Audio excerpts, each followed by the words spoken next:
Welcome to Value Through Vulnerability. This is a podcast dedicated to putting the human back into humanity. And oh my goodness, listener, have I got some really cool humanity joining us today in Steve Foran, who is a believer in grateful leadership, an electrical engineer, and an awesome human. So thank you for joining me today. Just right back at you. A pleasure to be here, Gary. Well, thank you so much. Look, I've given a brief introduction to you, Steve. Would you mind just maybe expanding a little bit on where does that passion for grateful leadership come from for you? It came to me probably 15, 16, 17 years ago, Gary, when I had this realization, and that I call it my aha moment, where I realized my life was handed to me on a silver platter. And when I came to that realization, a flip switched, and I went from being what I thought was a self-made man or self-made woman, but to me, I identify as a man, right? A self-made man, into, oh my goodness, my life has just been given to me as a gift and handed to me on a silver platter. And it just sparked this immense sense of gratitude inside me. And it was captivating. I mean, I noticed it. And so that got me on the journey towards it. And the only proviso I'll put around it, yes, I feel like my life's been handed to me on a silver platter. I mean, you still have to do something. You don't just sit back and, right? You still have to do something, but oh my goodness, when I looked at whatever my success was, whether it's big, small, it doesn't matter how you would kind of qualify it. Up to that point, I really thought I was the alpha and the omega of all of it. And how wrong I discovered I was. And do you mind speaking a little bit about what was wrong in that thinking at that time for you? Well, I think for me, it goes back to my upbringing that was just very natural. I think it was natural. As the oldest of five, I had a belief that if you're going to do something, you had to make it happen yourself. And I would see people on the street, Gary, say you're panhandling from someone looking for money. I would be right at the front of the line judging them. You want money? Why don't you go get a job? So my level of empathy, not having what, I was right there thinking, this is my money and I earned it. And what I've since realized is that I didn't possess my money. My money possessed me, right? And it owned me. It's so much to the fact that, oh no, this is my, and I was so protective of it and other things as well. And when I saw others, I would, very quickly, with having no context for why that person, he or she might be on the street, immediately think that, they're there because of the decisions they made. And those are the very natural consequences of having those. And the reason I realized that I was wrong is, like, I think of the upbringing that I had and the caring home and the support and the encouragement to continue to go on to school and all these schools and hospitals that were put there that as a kid, what did I do to earn or deserve them? And the teachers who supported me and all these things that if without that, man, I would not be where I am today. And I think I was wrong. But if you would have told me, here's the thing, Gary, if you would have told me, even maybe not 15 years ago, because I was beginning to question it. But 20 years ago, if you were to tell me outright, Steve, look, hey, you better, temper back how you think about yourself and your successes. You didn't do it all. I would be, look, Turner, I know what I did. I did this, right? I don't think I would have been very receptive to it. So it was a gradual aha moment for me. Thank you so much for sharing in the spirit of this podcast, as in vulnerably.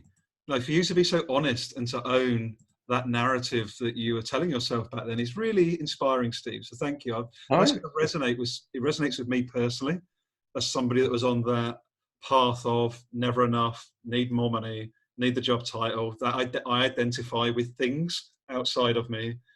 It's all about me. That was certainly me up until, even 5-6 years ago, Steve. And I just really love what you've shared, because I'm sure that's going to resonate with some of our listeners as to that judgment, that judgment we make, sometimes unconsciously, based on those beliefs that we've been brought up with, and I just think it's so powerful to hear you talk about the importance of challenging those beliefs. Yeah, it is. And for me, it's something I need to wake up every day and work on. It's not like, check, I've got that done. I can talk about it as if it's in the past. So for the listener, you listening, it's something that really we should listen to my story in present tense, because it's something that I need to remind myself every single day, because it's so easy.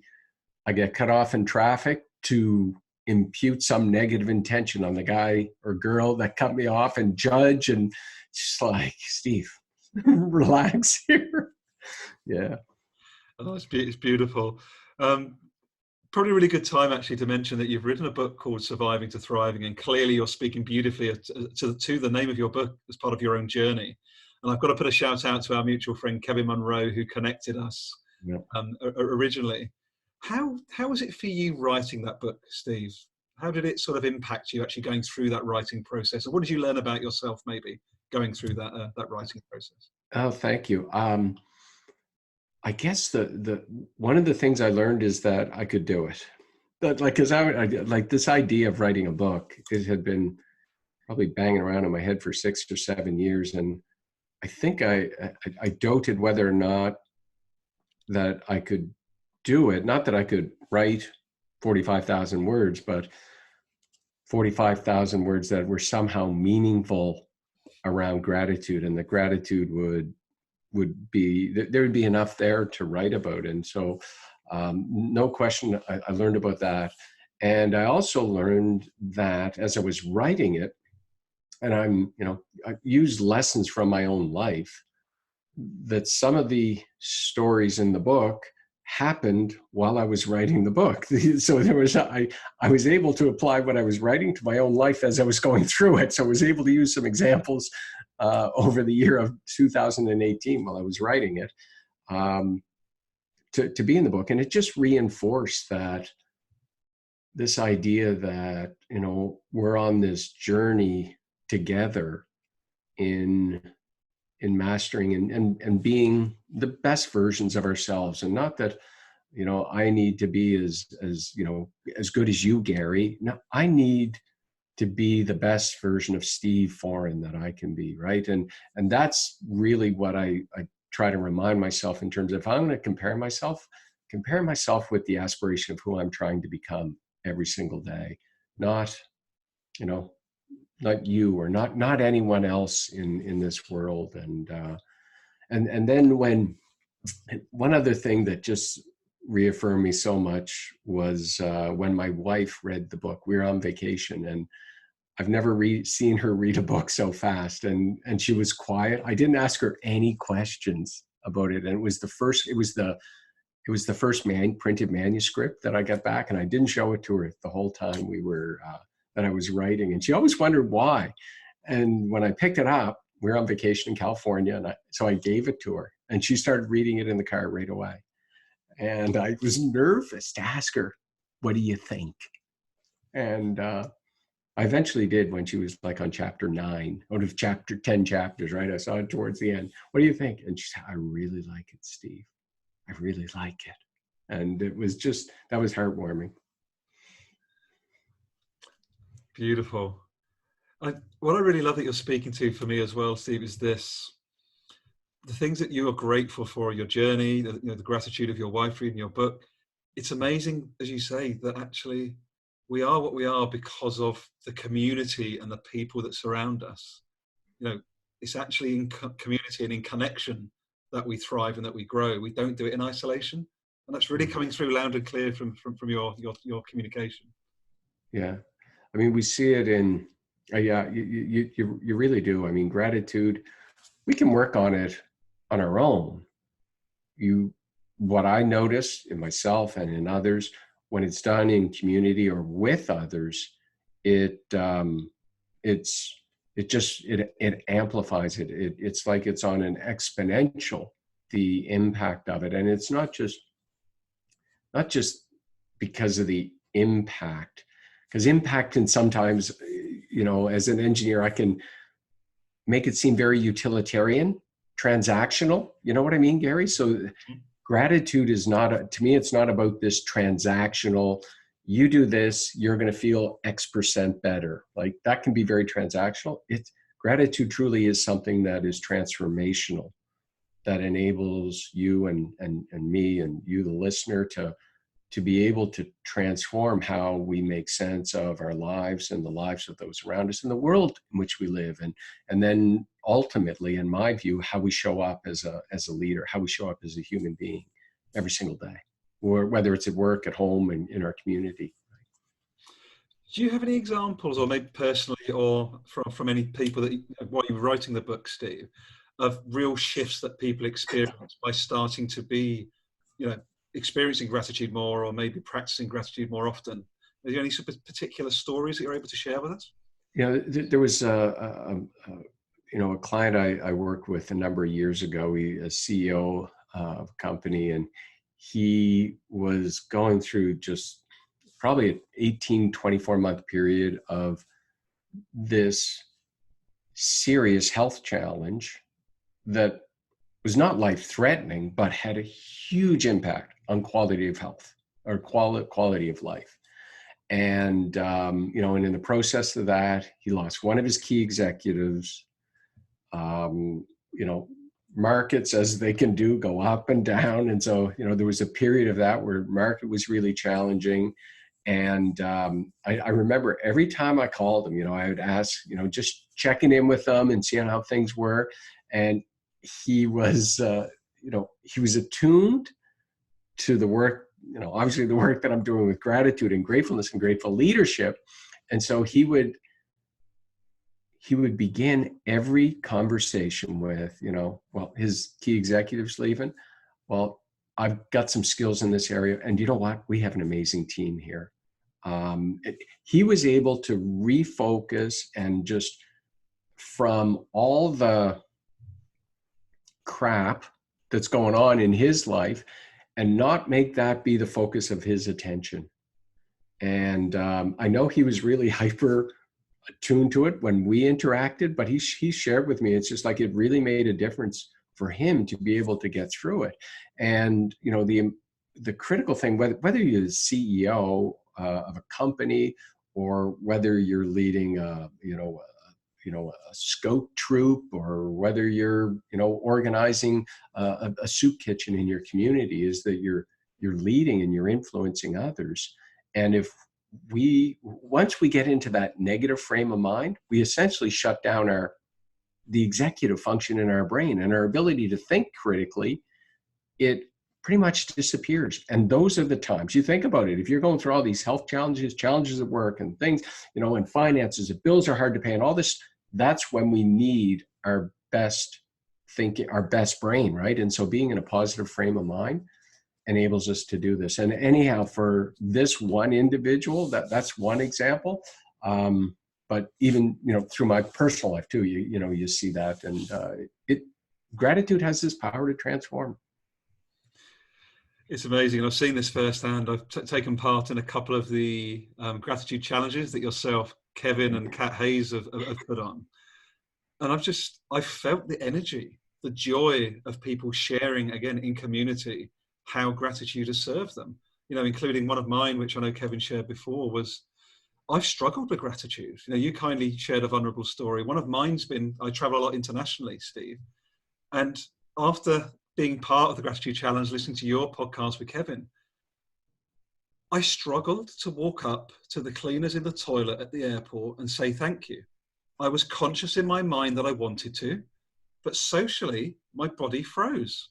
Like, am I going to be the guy that walks up to the cleaner of the toilet and say thank you? And twice I've done that, and twice I've not said thank you yet. And I know I will, but I just want to share really vulnerably and openly for those that are listening to us that there is an intention behind gratitude, Steve. Yeah. Yeah, there really is. And just hearing you tell that story, when somebody gives you something, when I receive something, I have a need. I have a need to say thank you.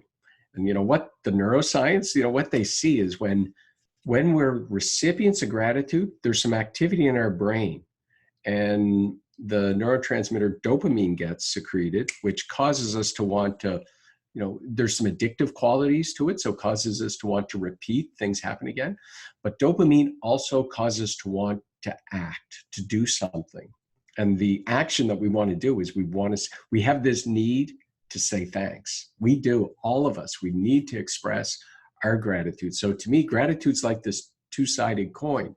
On one side, there's this internal feeling, and it's generally a positive feeling that we have when we're grateful, that we experience. But then there's this, it's not fulfilled until we express it, which is the external, which is the other side of the coin. So there's this expression. And what happens when you say thank you, or when you give, or when you help someone? You end up feeling good again. And so there's this cycle of gratitude that happens within us. And when we do it, we're spinning it off and the people all around us. So it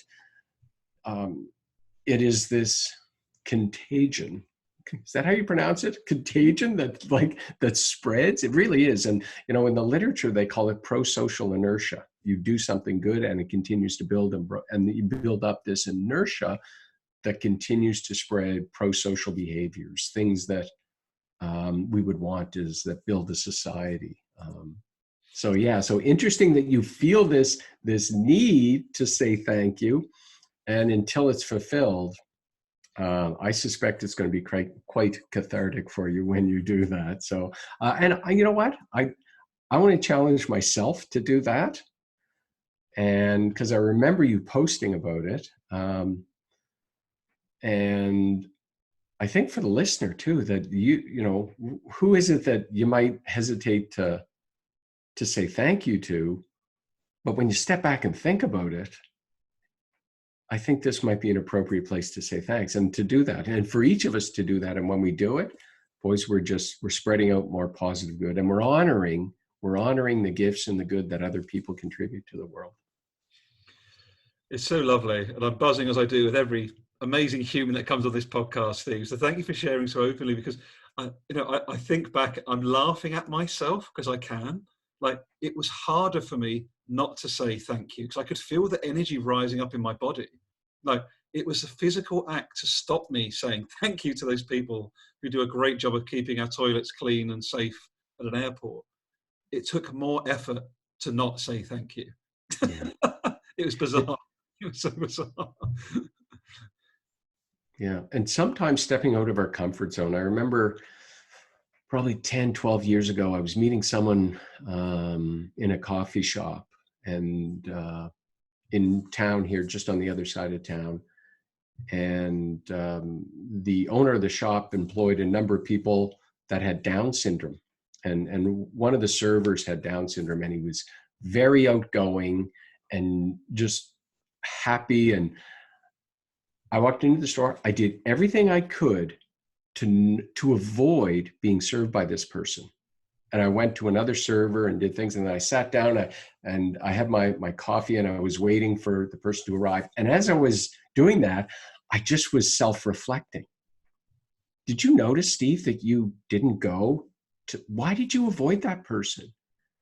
And I don't know if I unearthed everything, but it was like this fear. Did I feel some sort of, I have some, feel pity, or I don't know what it was, right? So I said, next time I come back here, next time I came back, he was serving. I went out of my way to be served by this young man.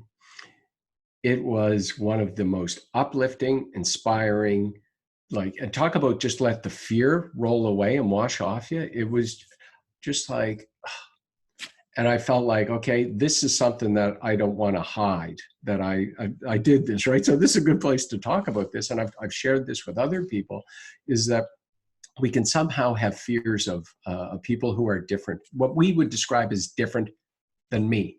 They're different than me. And somehow, anyhow, he was different than me, but he was no different than me. Yeah. Yeah, thank you again for sharing so openly. I think what's coming up for me as you talk, and I'm reflecting on my own experiences, some of the richest experience, the most grateful experiences I've had have been from those people that don't look like me. So when I've intentionally gone out of my comfort zone on this podcast to talk to people that do have disabilities or are women of color or have a different lived experience to myself, very, very, yeah, quite fear-based initially. Like, am I really going to do this? Like, I don't understand. I don't know what their context is. I don't know. But we're all equally human. And I think once we realize that's the one thing we've all got in common is we are of equal value and we are equally human, it's amazing how much we can learn from each other. It absolutely is. And I remember I was at a conference once, and the speaker, he had cerebral palsy. And so he had very obvious, his muscle movement and his speech at times, could be slurred, or just, it was different. And he said something that was absolutely profound. He said a number of times through his talk, he said, I have a disability. How did he say this? Oh, I wish I could get it right. The only difference between you and I, the only difference between you and me is that you can see my disability, right? And he was very respectful in it, right? But the only difference between you and me is that you can see my disability, and each of us can be constrained. And that's what he was really inviting us in to look to, is what's holding us back, what is constraining us, what is our disability, so to speak. And yeah. That's really beautiful, because what I'm sensing is gratitude is a fantastic antidote to whatever disability we have, whether it's our thinking about ourselves, our thinking about others, to be grateful for the things that give us life and give us energy and allow us to be who we are. That's a far more productive place to sit in than the negative self-talk and the poor belief systems that sometimes we have, that I certainly used to have, Steve.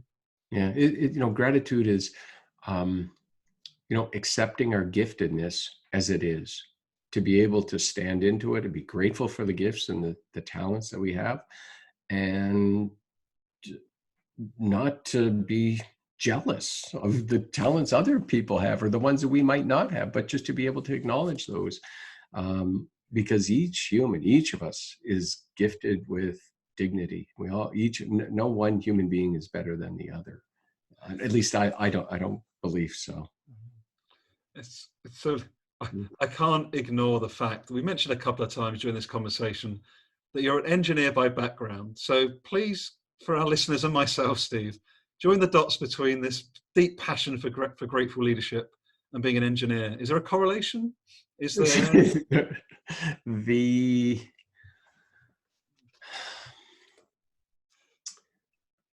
When I started my practice of engineering, when I graduated from college and university, I knew for a fact I would retire at the power utility where I started working.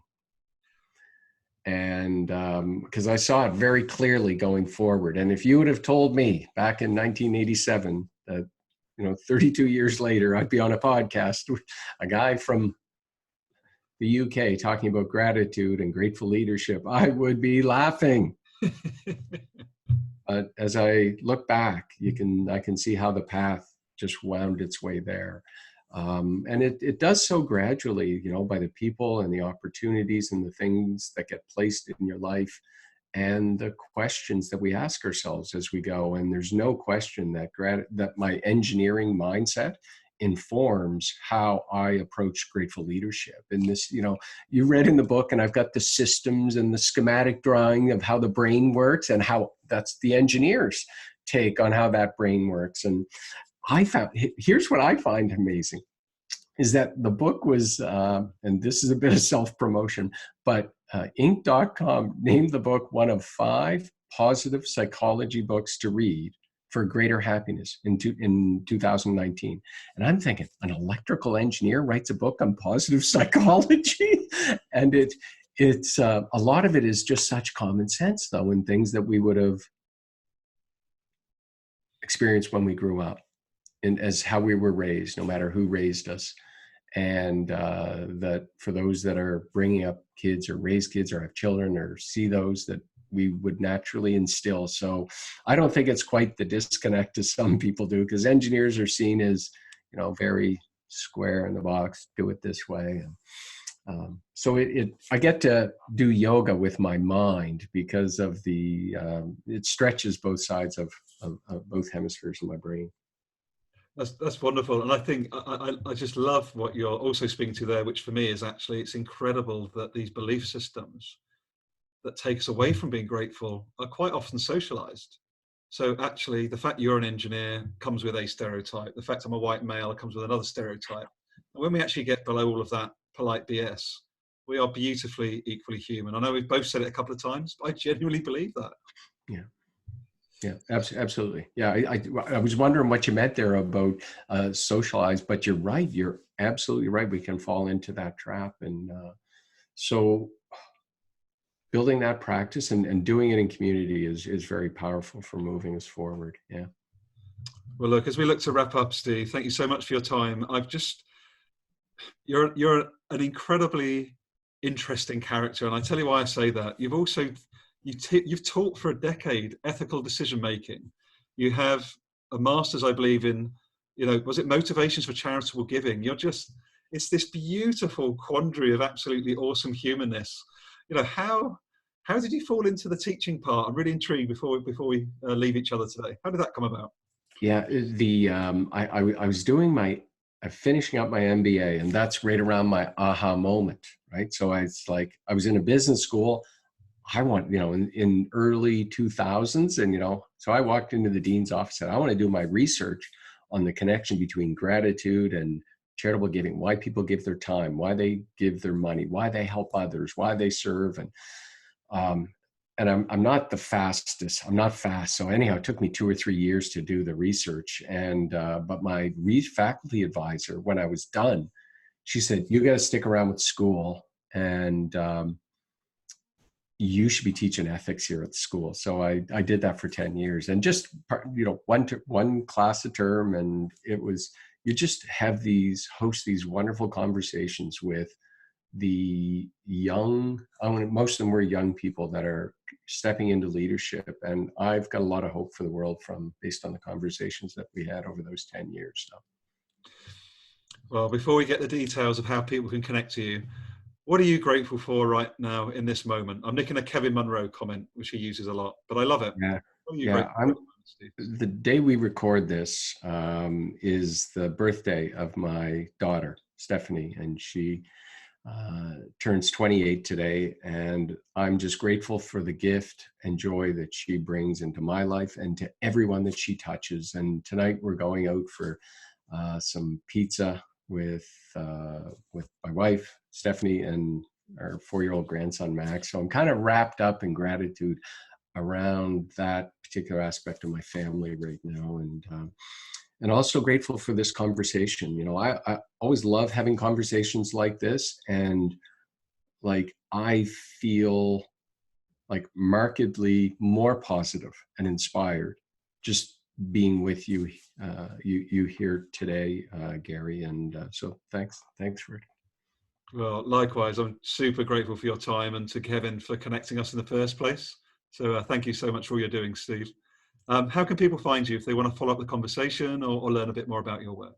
Yeah, please. Thanks. The easiest way is our website, gratitudeatwork.ca, and CA because we're in Canada. So thanks so much. Perfect. Thanks for your time, Steve. Speak soon. Yep. Take care.